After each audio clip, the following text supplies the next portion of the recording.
Assalamualaikum warahmatullahi wabarakatuh. Selamat datang kembali di channel saya dengan Pak Akbar Sesar Prasetyo di sini. Nah, kita balik lagi ke dalam pembelajaran kita, masih dalam pembahasan mengenai struktur sosial, tapi kali ini kita masuk ke dalam submateri yaitu diferensiasi agama. Oke, kita langsung masuk ke dalam materinya. Nah, ini dia diferensiasi sosial berdasarkan agama. Oke, kita perlu tahu dulu ya, dalam sosiologi itu kita membahas agama bukan dalam hal yang sifatnya supranatural ya, atau yang kita tidak bisa bahas secara sosial di masyarakat. Ya, namanya juga sosiologi yang ilmu mengenai kemasyarakatan, berarti perspektifnya atau sudut pandangnya mengenai agama itu harus melihat dalam bagaimana agama itu bisa membentuk keyakinan di dalam masyarakat atau membentuk sebuah tatanan di dalam masyarakat. Nah, saya hadirkan dulu menurut ahlinya ya, atau menurut pakar-pakar sosiologi mengenai apa itu agama. Yang pertama, Emil Durkheim. Emil Durkheim mengatakan bahwa agama itu memiliki beberapa ciri, yaitu yang pertama, agama selalu memiliki sebentar saya buka dulu pennya ya. Agama selalu memiliki dimensi kolektivitas. Apa? Berarti dia mampu mempersatukan gitu ya. Mempersatukan ya umatnya gitu ya. Tidak ada agama yang tidak memiliki dimensi kolektivitas. Kemudian kolektivitas tersebut membentuk suatu kesepakatan dalam agama yang mewajibkan pemeluknya untuk melakukan kesepakatan bersama. Jadi untuk mengumpulkan masyarakat, untuk mengumpulkan sebuah grup gitu ya, atau umat-umatnya yang kita sebut sebagai umat, dia perlu ada kesepakatan bersama, ada norma-norma yang harus disepakati bersama. Maka dari itu, dapat dikatakan bahwa agama memiliki sifat memaksa gitu ya. Jadi karena udah kolektivitas terus dia memiliki kesepakatan bersama, maka agama itu punya kekuasaan untuk memaksa seseorang melakukan tindakan sesuai dengan norma-norma agamanya tersebut gitu ya. Yang kedua, di dalam agama, kepercayaan dan praktik merupakan dua hal yang tidak dapat dipisahkan. Jadi apa yang kita percayai dan apa yang kita lakukan, maksudnya ibadahnya, itu tidak dapat kita pisahkan. Ketika kita percaya pada suatu, maka kita harus praktikkan apa yang kita percaya tersebut. Misalnya kalau kalau Anda atau kalian seorang muslim yang perempuan, maka kalian itu diminta untuk memakai atau menutupi aurat kalian dengan menggunakan hijab atau jilbab misalkan. Nah, itu adalah praktik keagamaan atas dasar kepercayaan. Nah, itu yang dimaksud tidak dapat dipisahkan gitu ya. Terus yang ketiga, agama juga selalu melakukan pemisahan antara yang kudus dan yang profan. Yang kudus itu maksudnya yang suci, sesuatu yang sifatnya kita yakini dan kita lakukan ibadahnya secara rutin, dan yang profan. Yang kudus itu sesuatu yang lebih besar dari diri manusia, bagaimana kita mengonsepsikan misalkan surga dan neraka, dan kita melakukan ibadah-ibadah untuk menghindari masuk neraka dan masuk ke surga. Sedangkan yang profan itu merupakan hal-hal yang tidak terlepas dari kehidupan manusia sehari-hari. Jadi maksudnya kita melakukan kegiatan-kegiatan sosial kita yang gunanya untuk kegiatan kita bertahan hidup, misalnya untuk makan, untuk kita tempat tinggal, untuk kita berusaha dan seterusnya, itu sifatnya profan maksudnya gitu ya.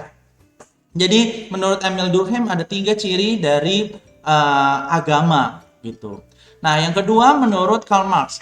Karl Marx bagi dia agama adalah ekspresi dari suatu penderitaan. Jadi merupakan ekspresi dari suatu penderitaan yang nyata serta merupakan suatu bentuk protes melawan penderitaan gitu ya. Jadi ekspresi dari sebuah penderitaan dan dia adalah protes dari perlawanan terhadap penderitaan. Relasi kelas yang dilihat oleh Karl Marx sebagai penyebab penderitaan yang membuat masyarakat melarikan diri kepada agama. Jadi gini maksudnya. Karl Marx itu adalah orang yang hidup di era di mana kekuasaan agama pada saat itu gereja ya di Eropa itu sangat luar biasa menekan masyarakat gitu ya. sangat luar biasa menekan masyarakat, dan bahkan dia menciptakan penderitaan dalam tanda kutip ya. Dia menciptakan penderitaan-penderitaan tertentu di dalam masyarakat Eropa pada saat itu, sehingga Marx itu mengatakan atau menyimpulkan bahwa agama itu bisa dijadikan sebuah protes gitu ya, sebuah protes melawan penderitaan rezim-rezim yang sangat menekan atau sangat tidak adil atau sangat tidak sesuai dengan kesejahteraan masyarakat.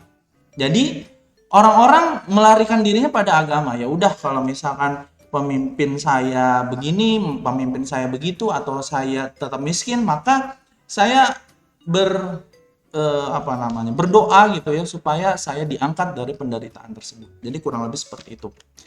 Nah, yang ketiga, Talcott Parsons. Jadi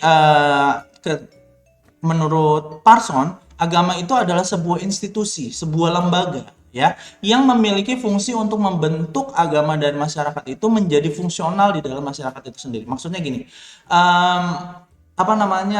agama itu kan keyakinan tadinya ya, awalnya adalah keyakinan yang disebarkan oleh para penyebarnya atau nabi-nabinya atau rasul-rasulnya. Tapi tidak terlepas dari itu, setelah disampaikan maka dibentuklah sebuah institusi ya, buat sebuah institusi atau norma-norma yang dikuatkan ya. Misalnya ada institusi yang namanya gereja, ada institusi yang namanya di Indonesia itu misalkan ada NU, ada Muhammadiyah, ada MUI dan segala macamnya. Itu adalah institusi-institusi yang punya fungsi untuk menjadi fungsional. Agama itu menjadi keseharian kita, dan kita menjadi dekat dengan keadaan masyarakat itu sendiri. Misalnya dalam masyarakat Muslim kita kenal sholat Jumat. Ya, itu udah pasti itu akan terjadi sebuah gelombang masyarakat laki-laki yang sudah balik gitu ya ketika hari Jumat ke masjid gitu. Atau ketika Idul Kurban, dia akan otomatis gitu ya, akan otomatis di dalam masyarakat tersetting bagaimana caranya. Misalnya saya membeli kambing atau membeli sapi untuk saya kurbankan di hari Idul Adha tersebut, dan seterusnya dan seterusnya. Jadi institusi sosial itu melekat untuk menciptakan masyarakat, oh iya saya melakukannya untuk agama gitu ya, kurang lebih seperti itu. Oke, ini di skip aja. Nah, yang selanjutnya, perbedaan agama tak jarang menimbulkan pergesekan bahkan konflik. Itulah sebabnya dibutuhkan sebuah sistem atau konsep yang memungkinkan masyarakat dapat menerima perbedaan yang ada. Seperti kita ketahui lah, kita tahu pergesekan-pergesekan masyarakat atau konflik-konflik yang di dalam masyarakat itu ada membawa menyeret-nyeret unsur agama gitu ya. Ada unsur agama yang disebut radikal lah, yang disebut ekstremis lah, yang disebut tidak toleran lah, dan seterusnya dan seterusnya dan seterusnya gitu kan. Nah, kira-kira menurut kalian gitu ya, nah kita perlu solusi kan? Kita perlu solusi untuk supaya, masa mau begini-begini terus, akhir-akhir ini masyarakat kita berantem terus dengan menggunakan kalimat-kalimat atau konsep-konsep keagamaan gitu ya. Oh ini dosa, oh ini masuk neraka, oh ini begini. Nah pokoknya banyak sekali sangkaan-sangkaan di masyarakat kita yang kita produksi atau yang kita timbulkan itu dengan sangkaan-sangkaan keagamaan tertentu gitu ya. Beda perspektif, beda mazhab lah, beda keyakinan pandangan lah, menurut Ustadz ini beda, menurut Ustadz itu boleh, dan seterusnya dan seterusnya.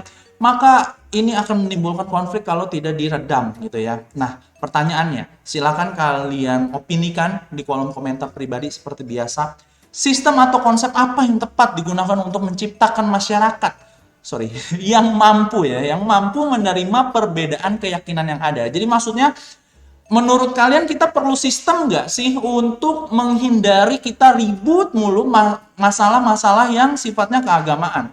Padahal korupsi masih banyak, kemiskinan masih banyak, ya kan? Terus apalagi kesenjangan sosial masih banyak. Tapi kita ribut atas dasar keagamaan tertentu mulu. penghinaan agama, bla bla bla terus. Tapi kita nggak pernah melihat yang lain. Jadi kita ketutup tuh sama yang begitu-begituan. Nah, menurut kalian, sistem atau konsep apa yang tepat kita gunakan supaya itu tuh terminimalisasi, supaya nggak banyak atau nggak ada bahkan yang seperti itu, supaya kita hidup dengan perbedaan yang ada tapi kita saling jaga gitu, bineka tunggal ikanya tuh dapet gitu.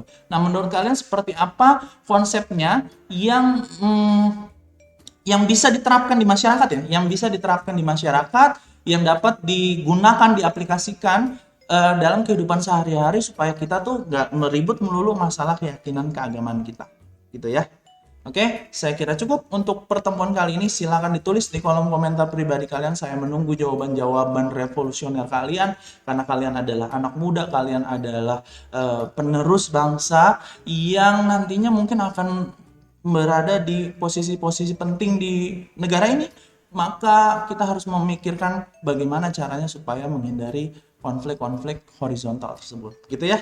Oke, saya kira cukup. Kita ketemu lagi di pertemuan selanjutnya. Wassalamualaikum warahmatullahi wabarakatuh.